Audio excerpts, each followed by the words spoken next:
ఈరోజు ఢిల్లీ నడిబొడ్డులో ఒక గిరిజన మహిళ కుటుంబాన్ని శాంతి, ఆమె డిప్యూటీ కమిషనర్గా ఎండోమెంట్స్లో ఉన్నటువంటి వ్యక్తి, తను భర్త మరి మదన్ మోహన్ గారు, ఆయన ఈజ్ క్వాలిఫైడ్ ఎడ్యుకేటెడ్, ఆయన ప్రొఫెసరు.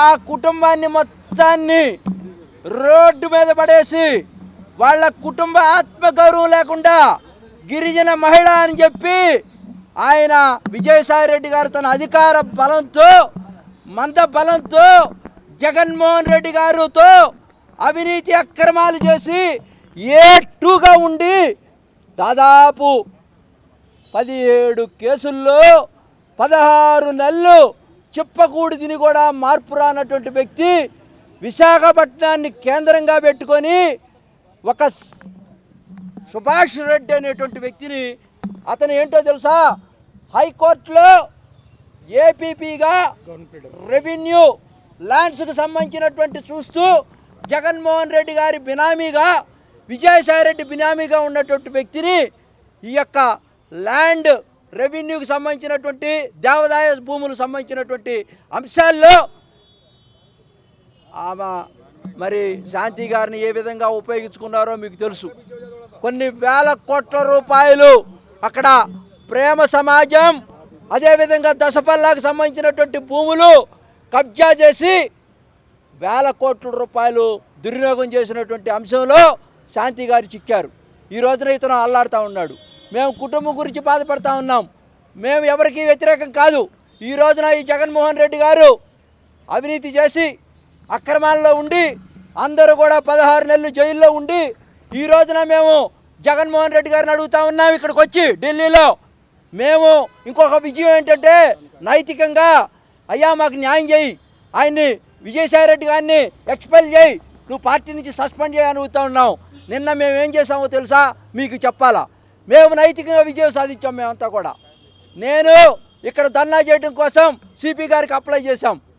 వాళ్ళు అంతకుముందే అప్లై చేశారు. నేను ఇక్కడ ధర్నా చేస్తున్నానని చెప్పి ఆయన గుండెల్లో రైళ్లు పరిగెత్తి సిపిలతో వాళ్ళతో అందరితో కలిపి అతని యొక్క పర్మిషన్ రద్దు చేశారు ఇక్కడ ధర్నా చేయకూడదని. ఈ రోజున మేము నైతికంగా గెలిచాం. అయినా ప్రజాభిష్టం వ్యతిరేకంగా, ప్రభుత్వాలకు వ్యతిరేకంగా చట్టాలను తన చేతిలోకి తీసుకొని తన మద బలంతో ఆర్థిక ఉగ్రవాదిగా, అరాచక శక్తిగా, మరి పెత్తందారీ వ్యవస్థతో ఈ రోజున అక్కడ ఉద్యమం చేస్తూ ఉన్నాడు.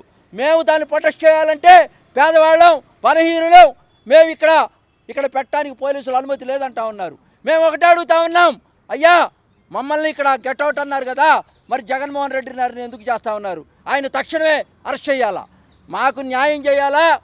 తొందరలోనే ఈ యొక్క ఉద్యమాన్ని తీవ్ర రూపం దాలుస్తాం. ఆంధ్రప్రదేశ్లో చంద్రబాబు నాయుడు గారు బ్రహ్మాండమైనటువంటి పరిపాలన చేస్తూ ఉంటే ఇక్కడికి వచ్చి ముసలి కన్నీరు గారుస్తున్నాడు జగన్మోహన్ రెడ్డి గారు. ఆ రాష్ట్రంలో ఏదో జరిగిపోతుందని చెప్పి నువ్వు నీ బాబాయిని చంపినప్పుడు ఏమన్నా చేసావా ఈ ధర్నాలు ఇక్కడికి వచ్చి ఢిల్లీలో అని నేను ప్రశ్నిస్తూ ఉన్నాను. నిన్ను మేము రాజకీయంగా కాదు, మేము సంఘాలుగా మా గిరిజన అమ్మాయికి, మా గిరిజన అబ్బాయి ముద్దు బిడ్డలు కుటుంబం అంతా కూడా నాశనం అయిపోయింది. మేము తప్పకుండా ఈ ఉద్యమాన్ని ముందుకు తీసుకెళ్తాం. ఢిల్లీలో ఈ రోజున అన్ని ఛానల్స్ చూస్తూ ఉన్నాయి. హస్తినాలో మేము అటాక్ చేస్తూ ఉంటే జగన్మోహన్ రెడ్డి గారు జనాలను పిలిపించుకున్నారు.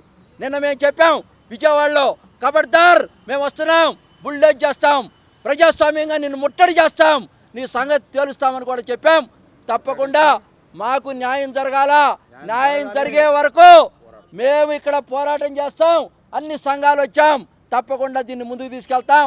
ఆంధ్రప్రదేశ్లో కాదు, ఇండియా మొత్తం కూడా ఈ ఉద్యమాన్ని ముందుకు తీసుకెళ్తామని మీ ద్వారా ప్రజలందరికీ తెలియజేస్తూ, జగన్మోహన్ రెడ్డి ఈ ఉద్యమాన్ని ఆపేయి, ఈ యొక్క కార్యక్రమాన్ని ఆపేయి, తప్పకుండా నిన్ను ముట్టడి చేస్తామని కూడా ఈ సందర్భంగా తెలియజేస్తా ఉన్నాం.